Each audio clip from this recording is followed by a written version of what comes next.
Childish Gambino, Donald Glover, has come through late in the year with what might be one of 2016's best albums.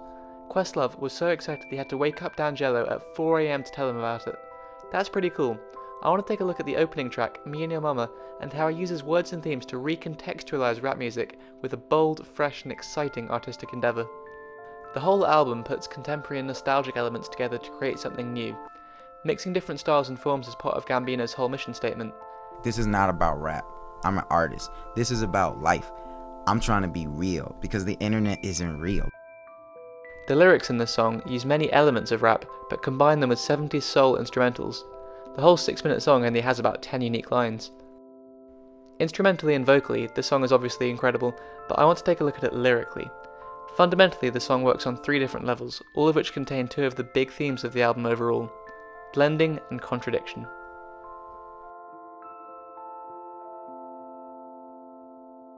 Both the music and lyrics reference songs of the past, which is one of rap's biggest staples, but less common in soul, a genre which today has largely fallen to the wayside. He's bringing it back, blending the genres to create the sounds he wants. The title references the Outkast song Miss Jackson, as does the later line Puppy Love. The line You Got a Hold on Me references a classic Smokey Robinson song. The guitar solo is reminiscent of Jimi Hendrix or Funkadelic. The eclectic mix of influences combines elements from all of black culture to create music that's still hugely resonant and relevant in 2016. Jimi Hendrix, Funkadelic, Smokey Robinson and Outkast are some of the most talented and important black musicians of all time, and he wants to bring them to the modern era. What he's invoking with this bringing is a sense of community and togetherness. These old masters still have the same overall message as modern day greats like Kendrick Lamar or Frank Ocean, and we shouldn't let these greats be forgotten. Even to respect them as talented artists of a past time isn't enough, but we should embrace them as part of the ever-growing and evolving black community when the need for love is more prescient than ever. There's a theme consistent with the entire album as it depicts what appears to be Donald's current state of mind. A first-time father with a son he loves dearly, but stressed and panicked about his relationship with his son's mother and their uncertain future.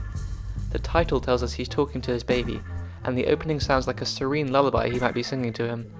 But this straightaway encompasses one of the main themes of the song, contradiction. The lullaby sounds sweet, but is about smoking that la la la.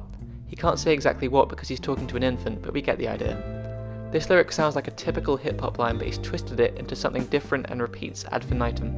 And then the track, and seemingly Donald's head, explode. We get another contradiction, do what you want, I'm telling you. He doesn't know what he wants from his girlfriend or how to fix the relationship.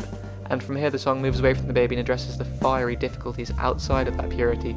2.5 minutes in we get verse 1, and it's again a typical hip-hop double entendre but delivered in this funk soul style. Can't stand it backhanded is a joke about handstands, but also the faults of their relationship. The lines repeat and circle around in his head, giving the feeling that he's trapped, perhaps in a relationship he can no longer escape from. The line, "This ain't puppy love," again demonstrates his relationship with his artistic self. His critics say he just tries his hands at a bunch of forms without ever mastering anything, but he's reaffirming this decision and saying he fully embraces everything he loves, learning and developing new skills to express himself. He lets the track ride out instrumentally, embracing the core of this album, where he is not the sole centre of attention, but everything shines equally. This too is in line with the album-wide theme of embracing a larger culture and Glover's own problems of putting himself at the centre. It's an inherent need for all kinds of artists, but can be a damaging one in personal life, and this is the principal exploration throughout so much of Awaken My Love: blending and contradiction.